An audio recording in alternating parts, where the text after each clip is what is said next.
just like in your life, I'm sure. So today I'm recording with a little friend of mine. Yeah, she's here playing with my phone light that she took away from me. So today I'm recording a video. Say hi. Today I'm recording a video as it's going to be it's really a collaboration that I'm doing with other hi Rula, that I'm doing with other YouTube Catholic YouTubing moms. And what we're focusing on in this collaboration are the 10 virtues of Mary. So the virtue that I'm going to be talking about is surpassing purity. It's just going to be my take on Mary's example of surpassing purity and what that means to me. Also,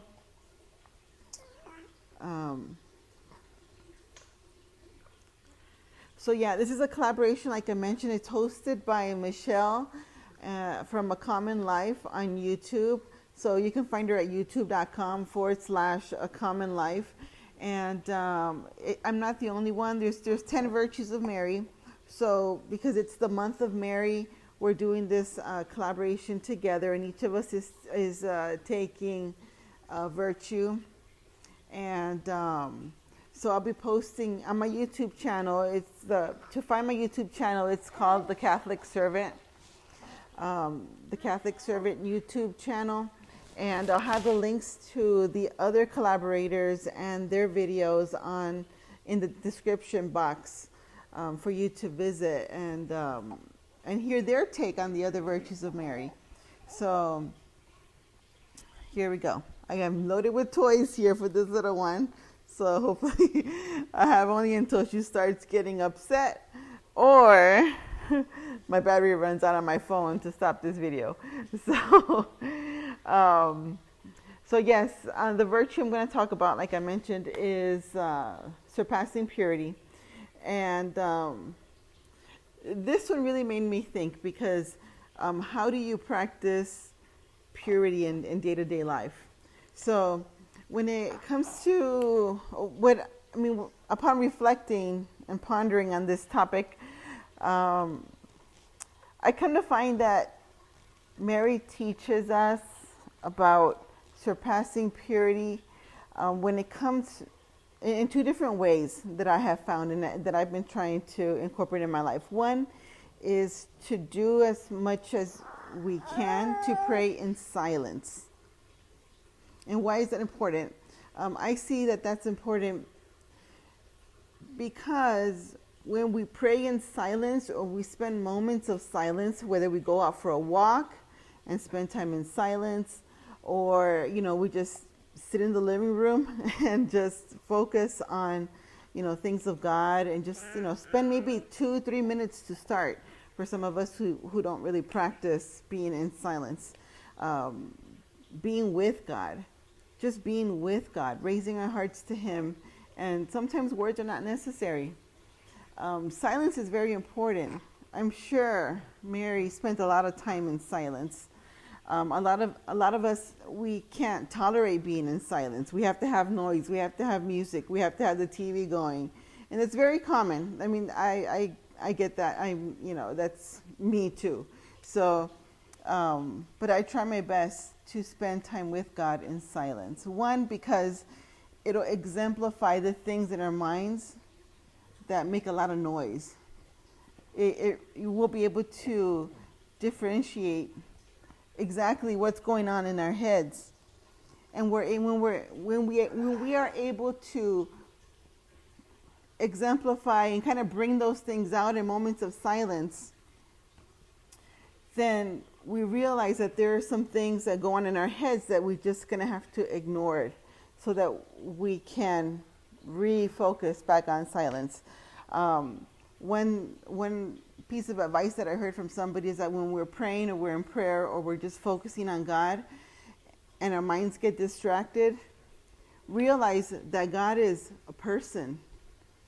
He is a person, and just like when I'm speaking with a friend or a relative, If I get distracted and say that person is communicating with me and talking with me, and I get distracted and all of a sudden I'm on my phone, or I turn around and talk to somebody else, or start thinking about something else, and you can see my attention kind of gaze the other way. It's good. It'd be a good practice to say, you know, I'm sorry, God, or I'm sorry, our Blessed Mother, whoever it is that is in your prayer at the moment, and refocus your attention. Address them as a person. I'm sorry for getting distracted, and just get back to the task, because that way it kind of opens up your mind to the fact that you're actually speaking to God, or a person, or Jesus, right? Or a Blessed Mother. Okay, so it's good to kind of refocus back on ourselves, and kind of take a look at those things that are causing us distress when we're in silence. So silence is a good way to practice purifying our minds, because we're able to bring attention to the things that are distracting us from God. So that's one way, or one thing that comes to mind when I think about purity and becoming pure, not just in our bodies and our intentions, but also pure in our thoughts, right? And another thing I think would be helpful to focus on when it comes to the virtue of surpassing purity is, what was that other thing I had in my head?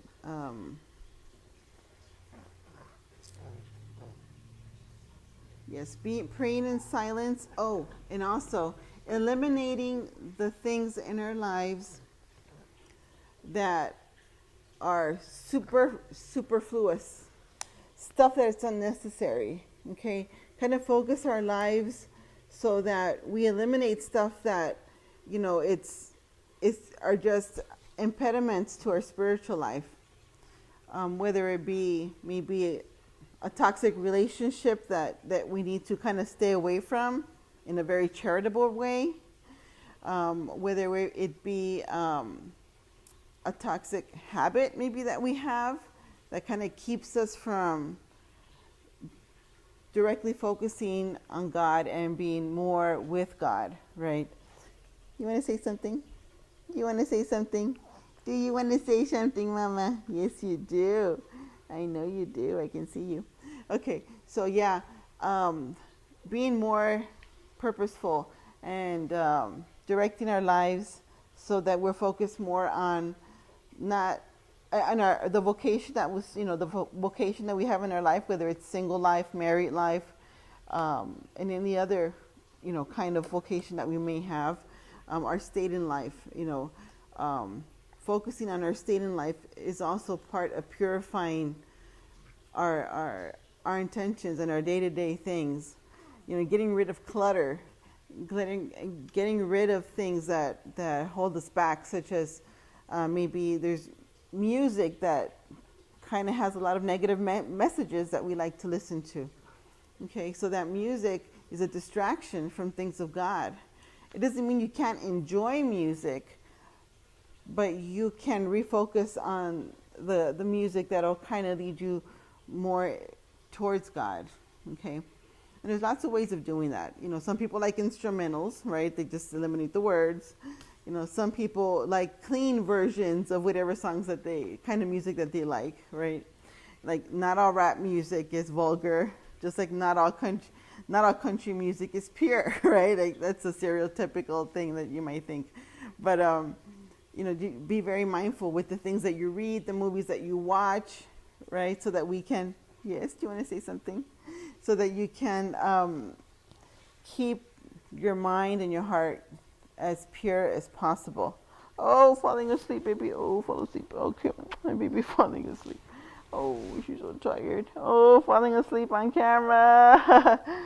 So yes, I think those are two ways that are at least have been helpful to me when it comes to purifying myself, which is decluttering my life and just eliminating the things that are useless in a sense, or destructive, right, or toxic or whatever.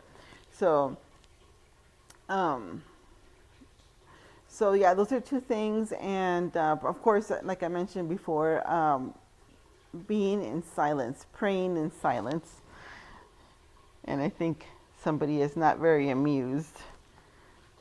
Oh, she's tired. Oh, okay.